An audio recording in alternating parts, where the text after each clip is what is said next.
Hi everybody. Oh, I forgot to turn on my lights. See if we can get a little bit more light on this. Okay. It has been a while since I've been live on TikTok. So I have to start out tonight with a little rant. I know so many of you guys out there are really technologically savvy. And I have to tell you that for a long time, well, ever since I could start going live on TikTok, I have been thinking, you know, this is just silly. I go live on Facebook, and then I have to go live separately on TikTok. And it just doesn't make any sense. Why should I do that? There should be, with all the technology we have available, there's got to be a way to do them both at the same time, right? And so here last week I was doing some training, and the people I was training with had a recommendation for just that. And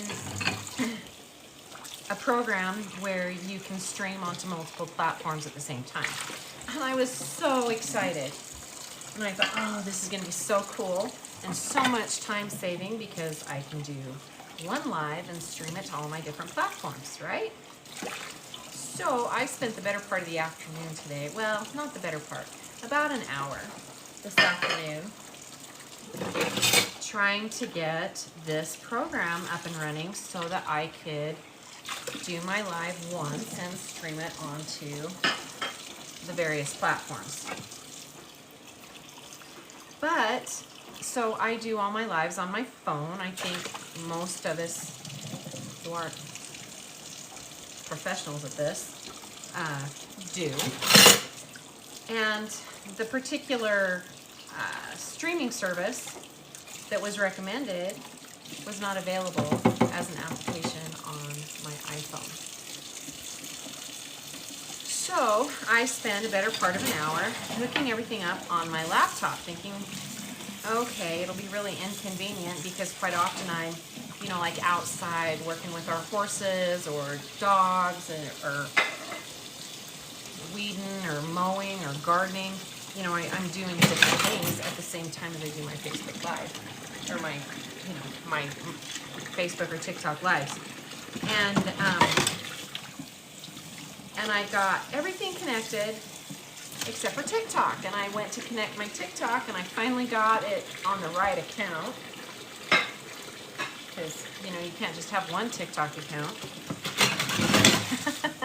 Anyway, and it said I wasn't eligible to do TikTok lives from my browser. So the only way I can do a TikTok live is from my phone. If anybody has a good answer for this, let me know. I need to do some TikTok training is what I need to do. Anyway, so I got so frustrated. I just wanted to scream at somebody, something. My computer is what got it.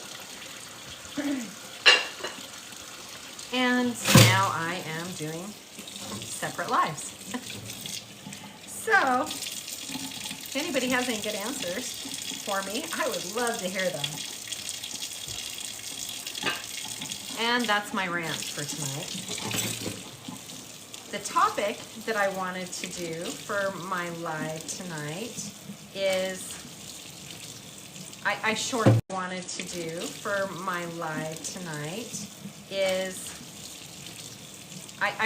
it.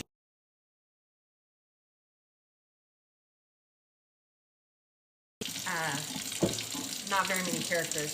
So,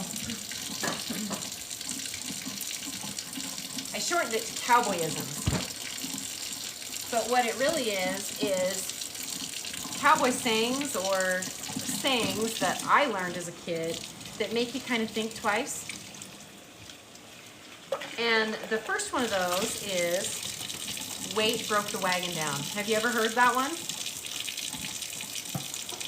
When I was a kid, when I was little, my dad used to always say, weight broke the wagon down.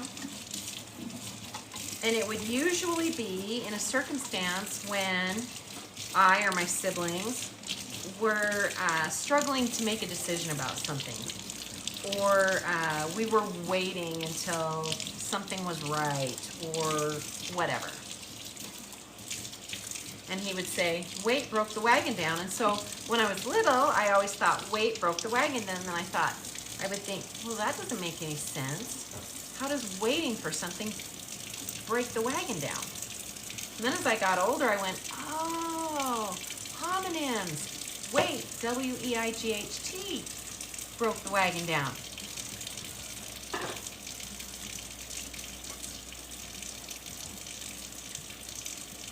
I think my phone's gonna die. And I can't find a charger handy. Anyway, so, and I find that to be a very true statement. When we first started this journey of figuring out a digital online business, one of the things that we were told was success loves speed. So if you take forever to make decisions and not act on what you're trying to do, you're not going to succeed. And so that goes right hand in hand with weight broke the wagon down. Because if you put too much weight in something, if you put too much weight in the wagon, it's going to break the axles, and it's going to stop or the horses aren't going to be able to pull it, and it breaks the wagon down. Stops your forward progress. And that's W-E-I-G-H-T. And weight, W-A-I-T, now my dog's going to start barking, is kind of the same thing, in that if you wait too long to make a decision or to take action on something that you want to do, then you lose that progress, you lose the motivation, you lose the passion, because whenever we start something new, we're excited, right? So we lose our excitement when we wait too long to act upon the things that we want to do. And I think many of us can relate to that, because it applies to so much in our lives, whether it's putting our dreams aside just to live every day, to get by, or waiting for the perfect time to ride our horse because it's cold outside today, and tomorrow it's raining, and the next day it's snowing, and then it's too hot in the middle of summer. So there is no perfect time. You just got to do it. And so many things in life are exactly that. It's, if you wait, you're never going to do it. The second one, oh wait, there was a call to action there, but I don't remember what it is. I got to put my glasses on to see it. And my lights keep turning off. Why do my lights keep turning off? Anybody have an answer for that one? Okay, so what is something that you are carrying that's just too much weight these days? And it could be anything. I stress a lot. I stress about money and my family, because I'm afraid that if I spend too much time working on my business, then I'm not spending enough time with my family. I don't know, just life in general is just a weight on my shoulders sometimes. And I'm a pretty happy person most of the time, but the stress, sometimes I think the stress is going to kill me. That weight on my shoulders feels like it's going to kill me. And evidently my lights are running out of battery. So leave in the comments for me, what is a weight that you are carrying that is stopping your forward progress right now? Okay, the second ism that I have for you is, he who hesitates is lost. And this is one that my dad always said when we were kids. And he also came up with that. You know, he would say that whenever we were, sorry, checking to see if I got all the dishes. He would say that when we were hesitating to move, hesitating to act, when we knew we should be acting.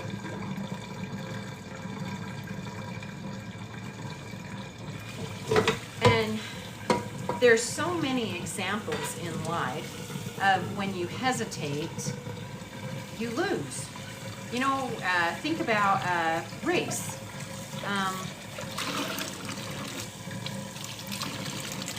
If you've ever ran a 100-meter dash or any kind of foot race, you know that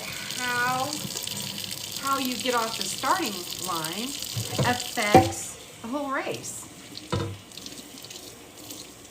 Now my kids ran cross country, which was a little different, but it was still your position that first 100 meters or even first quarter mile, first 400 meters of a cross country race was really important to put you in the proper place.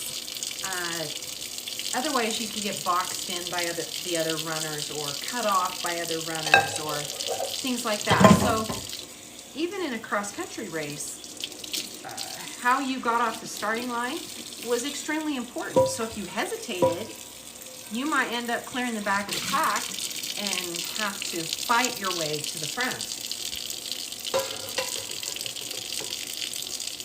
And that's just an example using a foot race. Pretty much anything that we do, it could be applied to though. When you hesitate to make decisions, I'll give you a one that just happened recently. Our oldest daughter was looking at a piece of property not too far from us, and it was a 40-acre piece of property, and she was super excited about it. She absolutely fell in love with this piece of property, and she hesitated. She took the time to do a bunch of research, and she talked to different people, and she went and talked to a bunch of different banks, and then somebody had purchased all of the property around this 40-acre parcel. And I told her, I said, you need to make an offer. Just get your offer in and then figure it out. And so she did.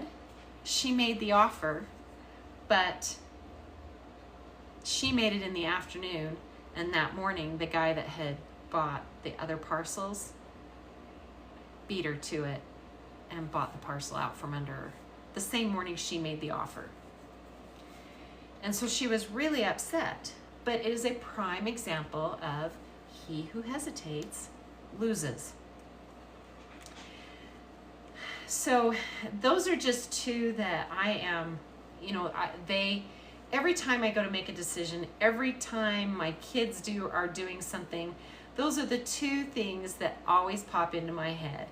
Weight broke the wagon down, and he who hesitates is lost. So tell me in the comments, what are some of the things that you grew up with, some of the sayings or little quips that you grew up with that are the things that stick in your mind, and that you remember when you go to do something or to make a decision or to anything.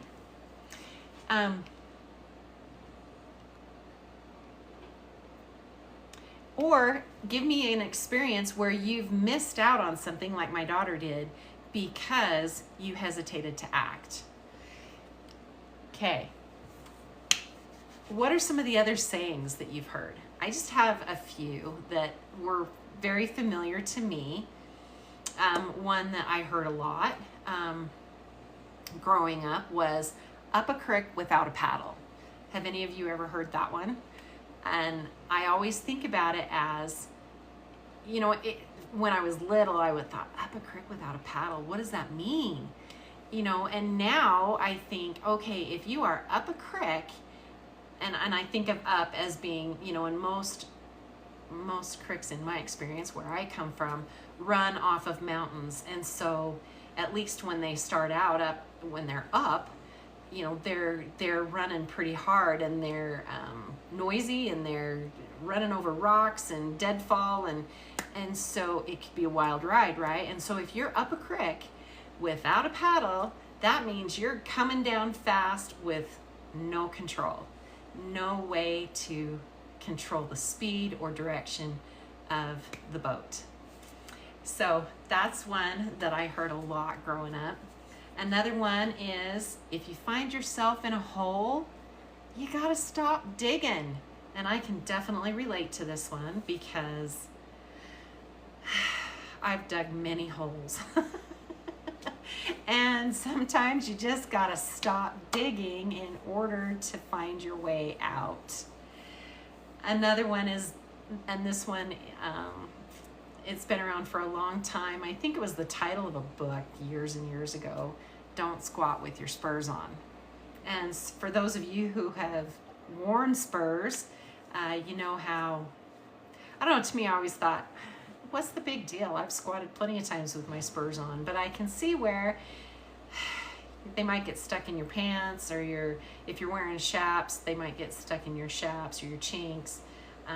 You know, when you squatted down, then you couldn't get back up, or, you know, I can see where it could be a problem. I just never personally had a problem, and I've squatted plenty of times with my spurs on. But that's the saying: don't squat with your spurs on.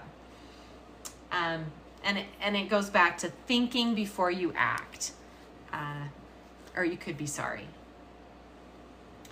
Another one is ride in the direction your horse is going. It doesn't help to ride backwards, or it doesn't help to lean off the side of your horse as he's going that way, because then if he keeps going that way, you might keep going that way. He might jig and you might jag. So ride the horse in the direction it's going. So stop fighting what's already in motion, and either get out or go with it. Get off or go with it. I'd never heard this one before. Maybe some of you have. If so, tell me in the comments. Big hat, no cattle. Okay, what does that mean? That means you talk big. What have you got? You know, show me what you got. You're going to talk a big talk. Now tell me what, you know, now show me what you actually have.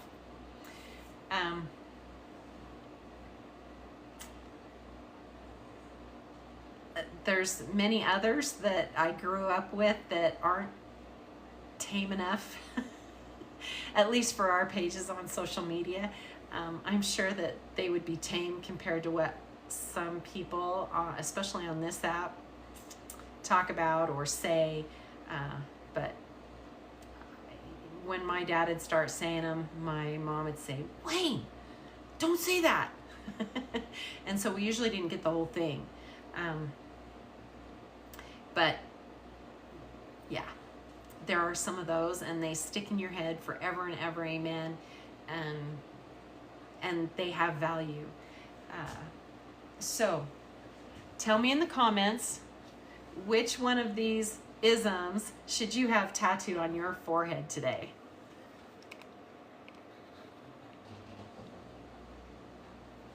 And then the last thing, more or less the last thing I want to talk about, is how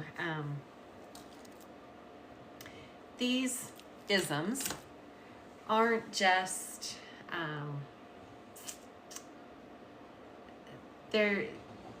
it cuts through the fluff, cuts through the noise of life, and they are simple, they are true, and they are timeless.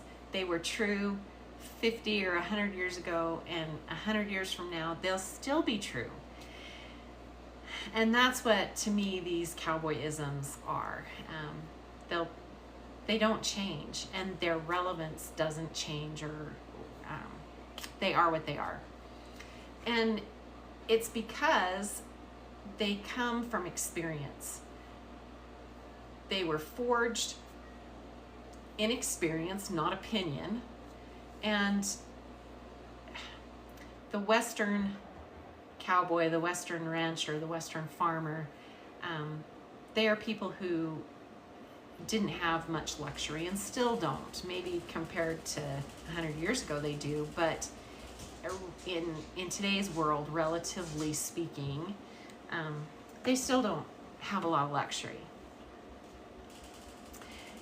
But they did have livestock, they dealt with the weather, they dealt with their instincts, they dealt with the markets.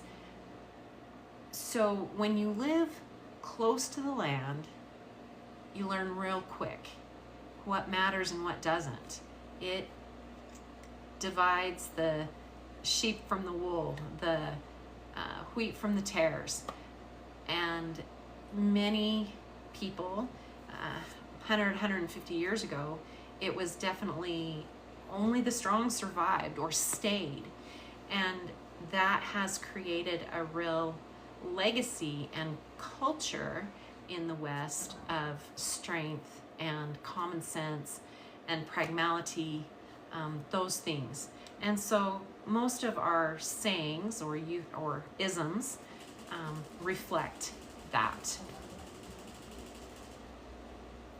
That same common sense, that same logic can be applied to our dogs and our horses, our kids.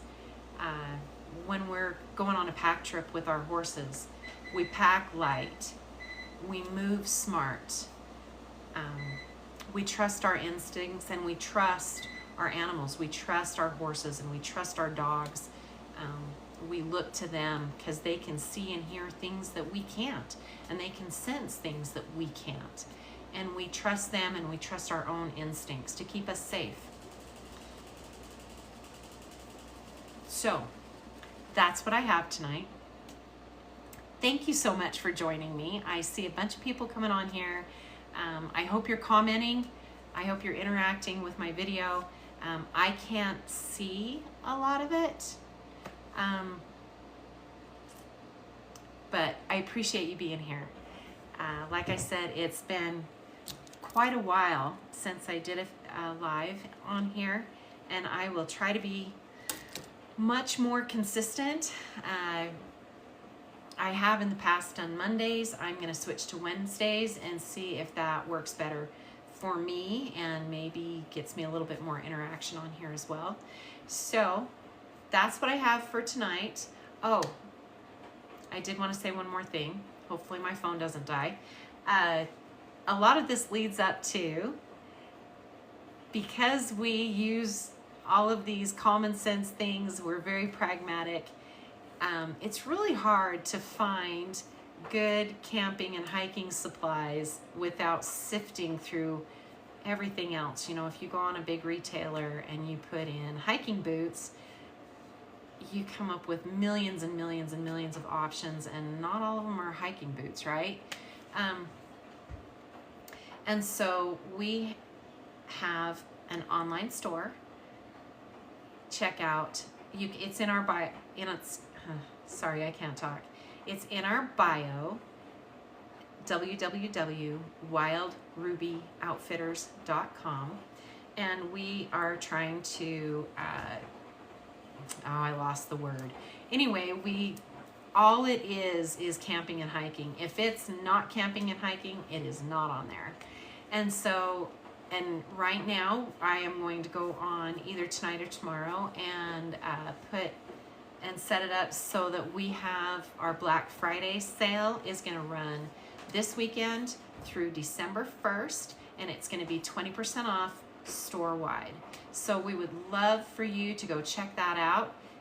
See if you can't get some of your Christmas shopping done for your significant other, or for us. Our kids are young, they are newly married, they want to go camp and do those things and don't have a lot of the supplies.